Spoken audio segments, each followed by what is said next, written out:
successful people get imposter syndrome and self-doubt? I think sometimes we think no, but I've coached many who have, and it's such a common thing. I think we have this myth that once we've made it and we're successful in our career or in our life, that we'll have the confidence to go alongside that. And yet what we know from imposter syndrome and from self-doubt is that it's like a lens that we look through. So that lens clouds what the reality actually is. So even when we are successful and we have achieved things, we have this lens that we're looking through that takes the shine off that and then leaves us feeling like, actually, no, we're not as good as people think we are. So I've coached CEOs, I've coached people going into board roles, I've coached celebrities, people that you think, well, they wouldn't have self-doubt and imposter syndrome because look at their success. And yet they all talk to me about their imposter syndrome and their self-doubt, despite the evidence to the contrary. And that's the big thing here. The evidence to the contrary means that this is just a state of mind and a thing that we feel and think about ourselves, not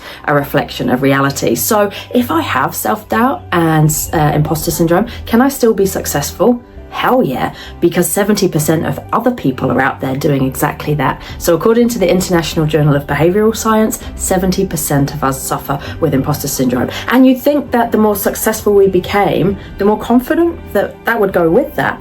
And yet often what happens is the higher we climb, whether it be life success, career ladder, the further we have to fall, the bigger the risk, the louder that voice can get, the more weight there is on our shoulder to prove ourselves. So often success goes hand in hand with these feelings of self-doubt, or the risk of failing increasing, the need to prove ourselves turning up. And that is why it's so important that we develop tools and strategies to help us offset our imposterism. And that is exactly what I do.